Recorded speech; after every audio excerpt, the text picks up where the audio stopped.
Bon, du soleil, de la NBA, on parle des Suns. Pourquoi cette équipe? Parce que c'est la meilleure. Ok, je suis peut-être pas objectif, mais je voulais absolument commencer par mon équipe préférée, même si c'est une petite franchise, je vous jure qu'elle a une grande histoire.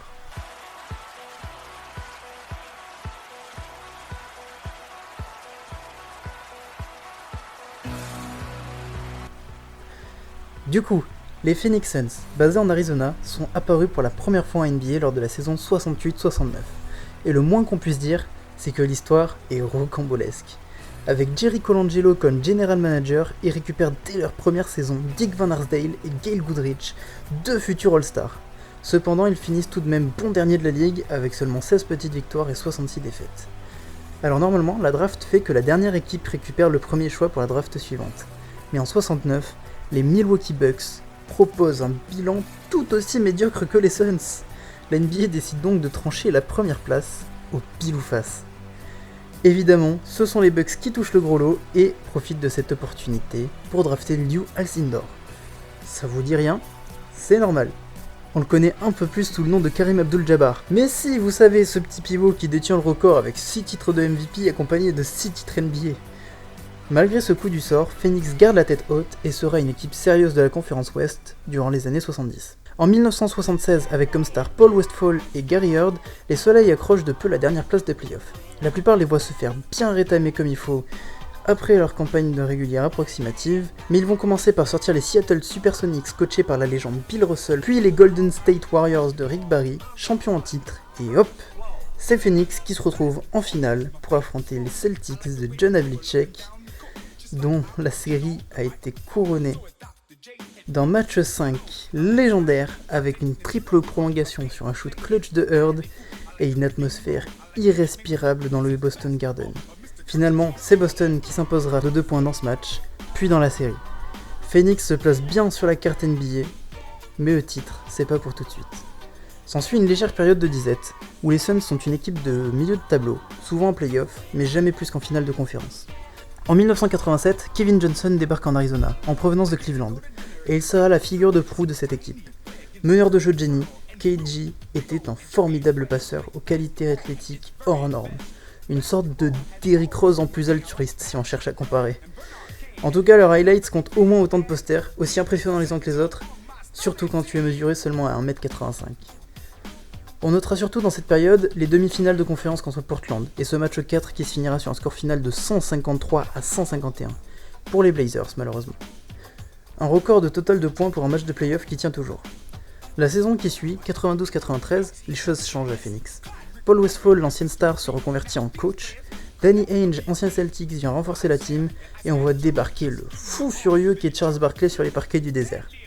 Alors pour ceux qui connaîtraient pas Sir Charles, vous avez raté quelque chose.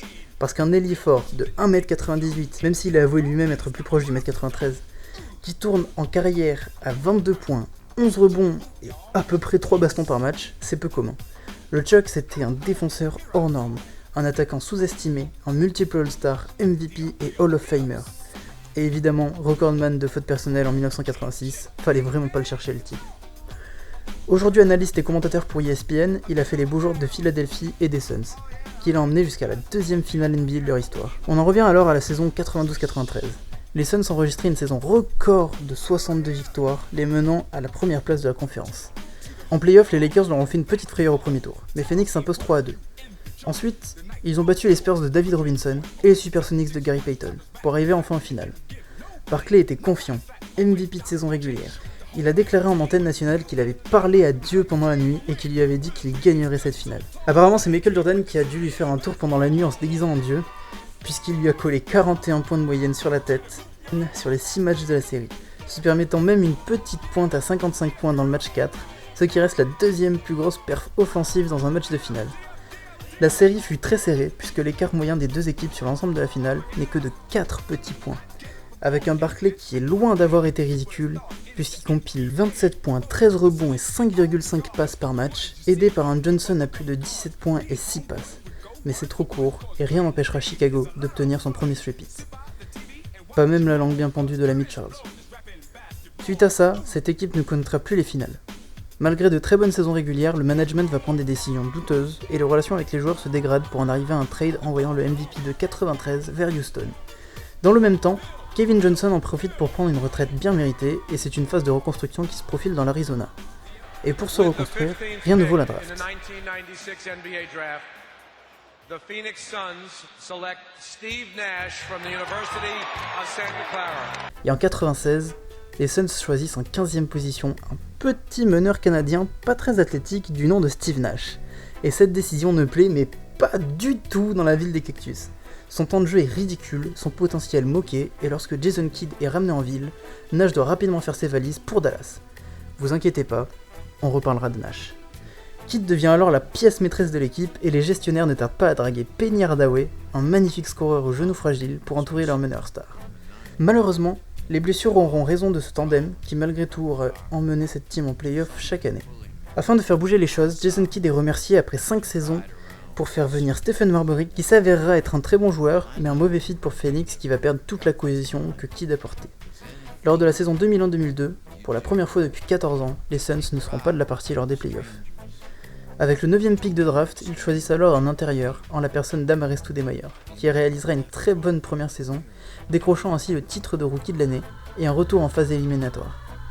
Marbury, Hardaway et le Stoud se confrontent donc aux Spurs, dans une série à sens unique en la faveur des futurs champions, menée par la triplette Duncan Ginobili Robinson et un jeune français qui commence tout juste à exploser, du nom de Tony Parker. Faut dire que les petits genoux voulaient offrir un joli pot de départ à leur pivot. La saison d'après est catastrophique. Avec seulement 23 petites victoires, les Suns font table rase, envoient le duo Marbury-Hardaway à New York et vendent la franchise à Robert Sarver, actuel propriétaire, et ses investisseurs pour 400 millions de dollars. Nouveau management, effectif jeune, un rookie avec beaucoup de potentiel, c'est une nouvelle ère qui se prépare dans la ville du soleil. Et de son côté, Steve Nash voit son contrat se terminer du côté de Dallas. Lui qui est entre-temps passé de 3e meneur décrié à titulaire indiscutable dans une équipe de play-off, c'est pour un contrat de 5 ans qu'il accepta de redevenir un Cactus sous les ordres du nouveau coach, Mike D'Antoni. Alors attention, disclaimer, nous entrons dans ce qui est pour moi la période la plus emblématique des Phoenix Suns, le run and gun. Le run and gun, c'est quoi ? Alors ce ne sont pas les Suns qui ont inventé cette tactique, et ce ne sont pas les premiers à l'avoir employée. Cependant, la franchise, au cours de son existence, est reconnue pour en être la plus grande partisane. Le concept est très simple, pour gagner un match, il faut marquer plus de points que l'adversaire. Et en application, ça veut dire quoi ? Jeu en transition, contre-attaque, shoot à outrance, possession rapide et peu de défense. Et je peux vous dire que quand vous avez l'un des meilleurs meneurs-passeurs de l'histoire, un pivot all-star super mobile et athlétique, et des shooters dans tous les sens, c'est une tactique qui fait vraiment son effet. Et Phoenix va cartonner. Alors que la saison précédente ils affichent une misérable avant-dernière place de l'Ouest, en 2004-2005, c'est au zénith du classement qu'apparaissent ces nouveaux Suns. 33 wins de plus que l'année d'avant, c'est juste énorme. Nash est voté MVP de la saison, Mike D'Antoni est élu coach de l'année, la page est tournée et en un an à peine, l'équipe est redevenue compétitive. Au premier tour des playoffs, ils balayent sans souci les Grizzlies, puis battent Dallas au second tour. En finale de conférence Ouest, ils se retrouvent face aux Spurs, qui leur a tant posé de problèmes. Et encore une fois, Phoenix passe à la trappe. 4-1, ça fait mal. Les limites du système d'Antoni se font sentir, les rotations sont trop serrées, les stars sont trop sollicitées, la défense trop délaissée, et les Spurs fileront droit vers le titre après des finales accrochées face à Détroit. Comme dirait un grand monsieur, l'attaque ça fait gagner des matchs, la défense ça fait gagner des titres. Mais les Suns ne s'avouent pas vaincus. L'exercice suivant, le Stoud est blessé, mais c'est Boris Dio qui en profite. Le couteau suisse français débarque d'Atlanta pour faire briller Phoenix. À tous les postes, dans tous les secteurs du jeu, Babak est appliqué et rend l'équipe meilleure, au point d'être nommé meilleure progression de la NBA en 2006. Les Cactus terminent second au classement, et en play-off, le parcours est assez similaire à l'année précédente. Le premier tour est très accroché contre les Lakers, le second tout autant face aux Clippers, et la défaite est amère face aux Mavs. Le run and gun marche, il est beau à voir, efficace sur le terrain, mais montre ses limites en play-off qui ne sont pas négligeables. C'est encore un tournant dans l'histoire de Phoenix. Mais pour abréger cette vidéo déjà lourde en informations, je vais essayer de résumer plus sommairement la suite. En 2008, Shaquille O'Neal débarque, plus sur sa fin que sur ses débuts. La saison se finit sur un bilan positif, mais les Spurs viennent écraser les rêves de bague encore une fois en play-off. S'ensuit la démission de D'Antoni. Son successeur se fait couper au bout de quelques mois pour avoir tenté d'instaurer un petit peu de défense au détriment de l'attaque. Puis Alvin Gentry, assistant de D'Antoni, reprend le flambeau et remet le run and gun à outrance. Mais les blessures se succèdent et les résultats sont en demi-teinte. Le Big Shaq finit par être tradé à Cleveland en 2009, ce qui donne lieu à une campagne en dents de scie, mais finit sur une très honorable 3ème place de l'Ouest. S'ensuit une victoire 4-2 contre Portland, et une vengeance 4-0 contre les Spurs, mais ils vont s'incliner finalement face à des Lakers plus forts qu'eux.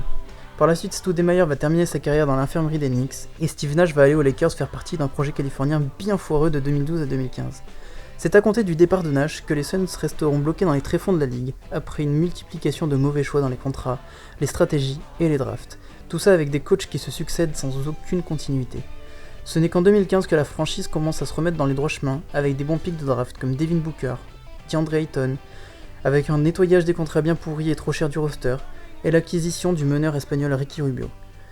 À l'heure où je vous parle, en 2020, les Suns sont à 7 victoires d'affilée dans la bulle qui suit le lockdown dû au Covid-19 et espèrent grandement arracher au buzzer une place en playoff pour la première fois depuis 2010. C'est une équipe jeune et moyenne, du bas de tableau, qui est en pleine reconstruction, mais qui a du potentiel. Au final, Phoenix, c'est une franchise qui n'est peut-être pas aussi sexy que des Lakers, des Bulls ou des Celtics, mais c'est une franchise qui a une histoire, une âme, beaucoup de malchance aussi.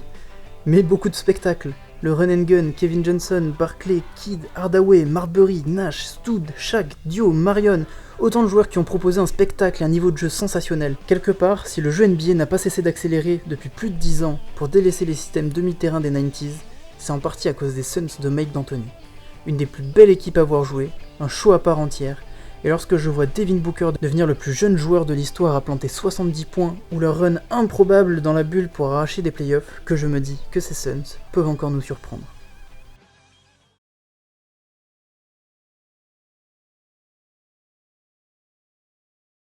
Et hop, me revoilà, après un petit bond dans le futur de quelques mois. J'ai tourné cette vidéo avant le début de la saison, du coup on peut dire qu'il s'est passé pas mal de choses depuis. Il y a eu la bulle en 8-0, CP3 qui débarque dans l'Arizona, une énorme saison où on accroche la seconde place de l'Ouest et de la NBA, un premier tour de playoff contre les champions en titre, un second contre le MVP, une finale de conférence face aux Clippers de Paul George, et c'est Phoenix qui débarque en finale NBA pour la 3ème fois de son histoire. 28 ans après sa dernière apparition lors des finales 93, qui opposait Chuck et Jordan, 28 années de traversée du désert qui prennent fin en associant un faux Kobe, le pire contrat de la ligue, et un mauvais choix de draft. Sauf qu'en fait, Devin Booker, il s'est donné son ballon, Chris Paul, il a pas dit son dernier mot, il a enfilé l'armure de bronze du Phoenix pour atteindre l'immortalité.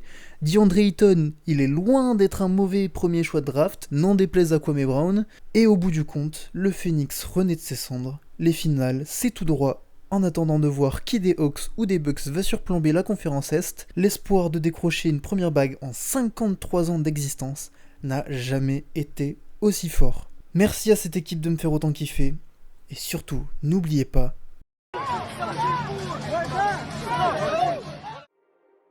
Too many thoughts on my mind, I can't sleep at night, so I just keep writing.